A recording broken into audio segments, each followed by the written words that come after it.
Many bands are legendary, but this band actually created a legend to help launch them.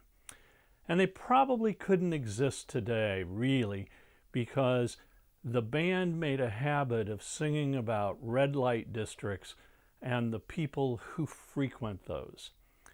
So are you ready to go to town and maybe have one drink too many with Sailor? All right then, let's drop the needle.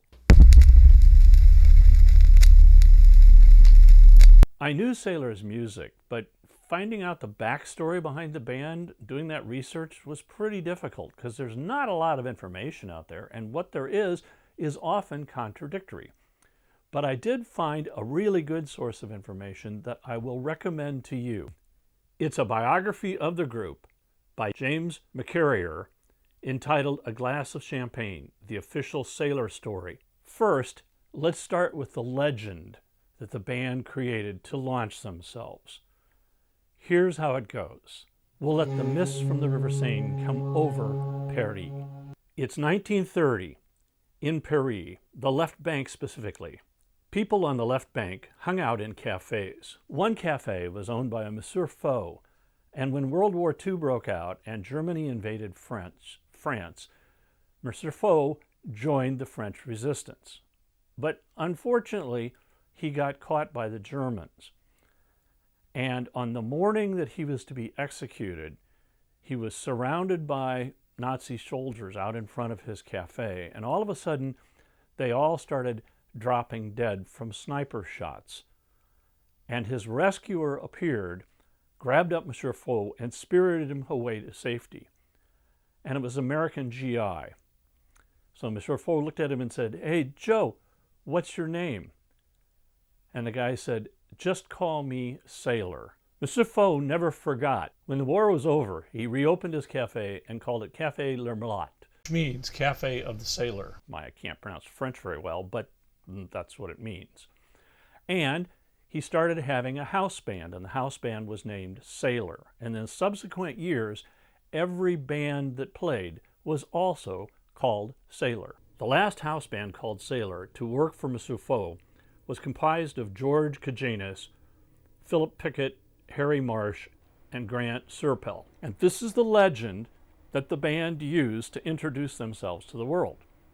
It's a great story, but it's not true. And now we'll go to the real story of Sailor.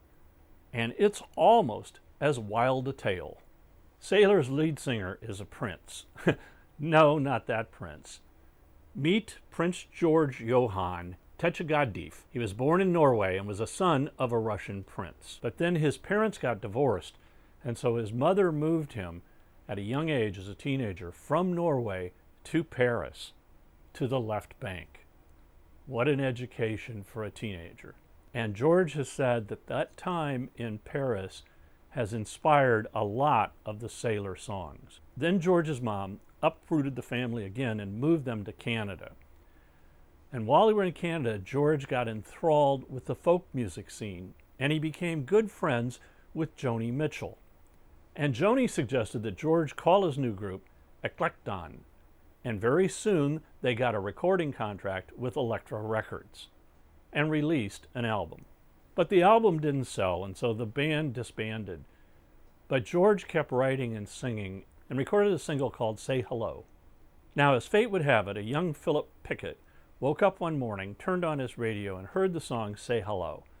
And he was enthralled with it and decided to seek out the singer who had written it. And when he contacted him, he invited himself to dinner and decided at the end of the dinner to form a duo. George and Phil kept writing songs together and recorded some demos and actually secured a recording contract for £5,000, which was a lot of money at that time. When they recorded the album, George and Phil played all the instruments on the album, and the album was called Hi Ho Silver, but it didn't go anywhere.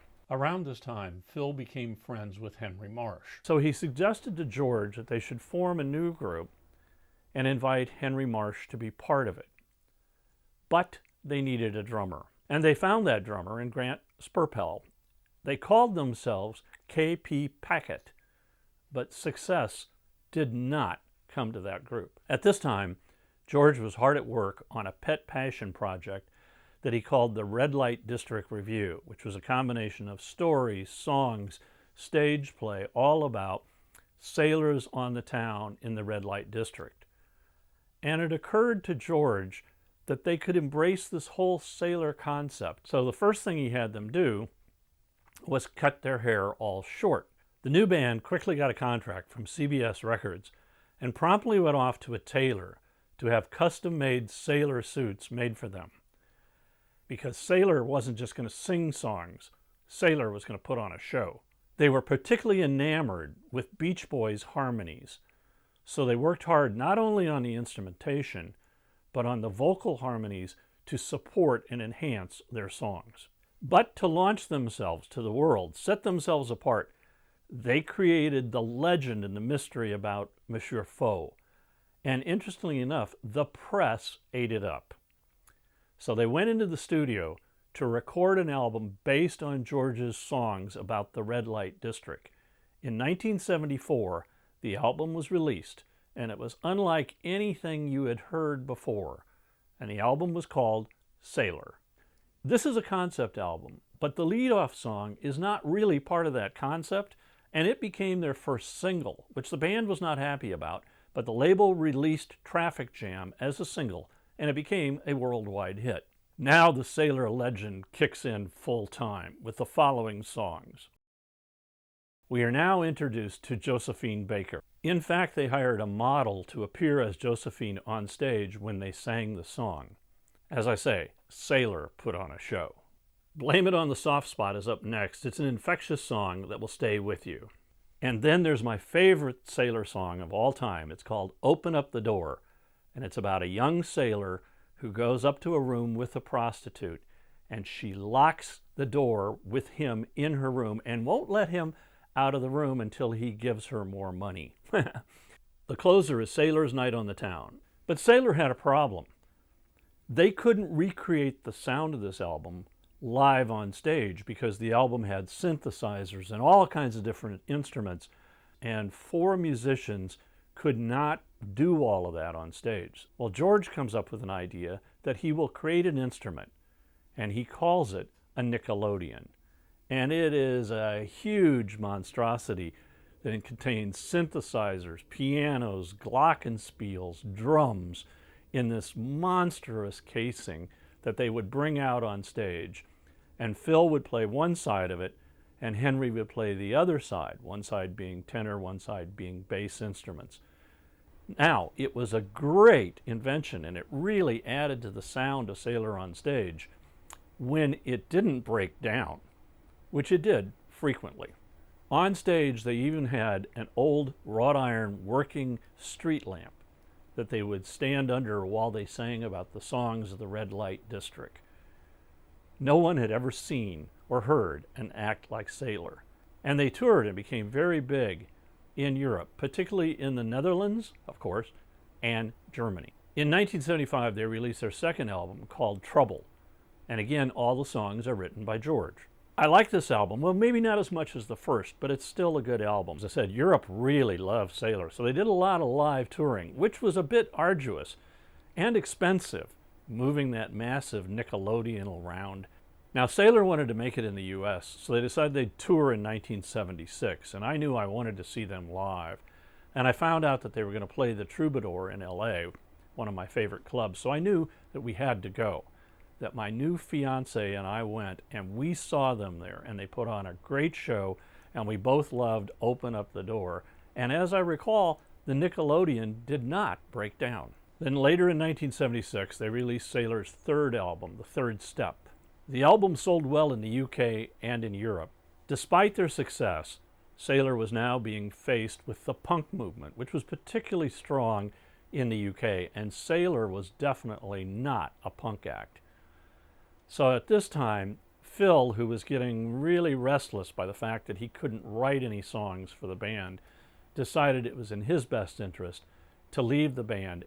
George, Henry, and Grant decided to soldier on without Phil, but they seemed kind of rudderless.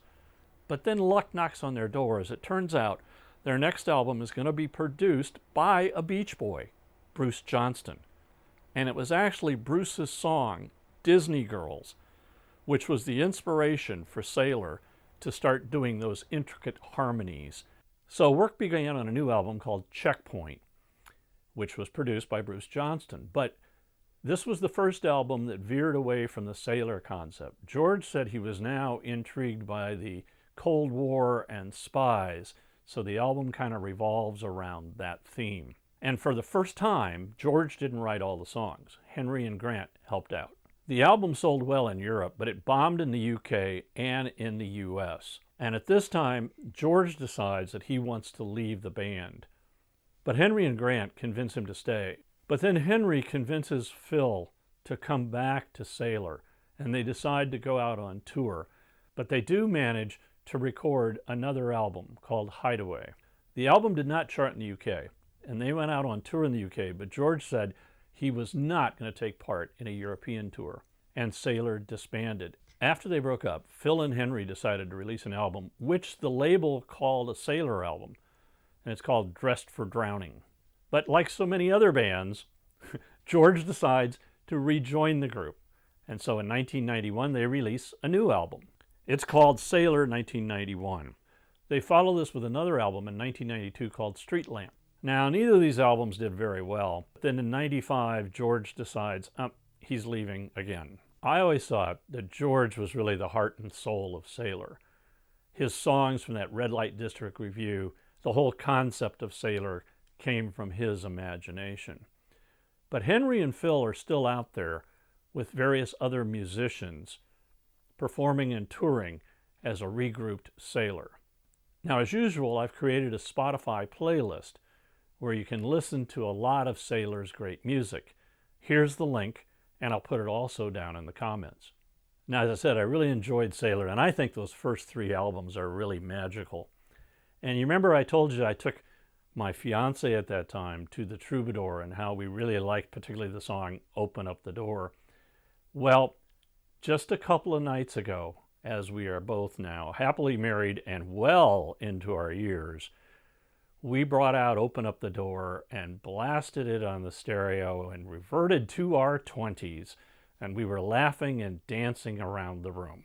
I really like this band, and I'll give you $20 more if you'll open up the door.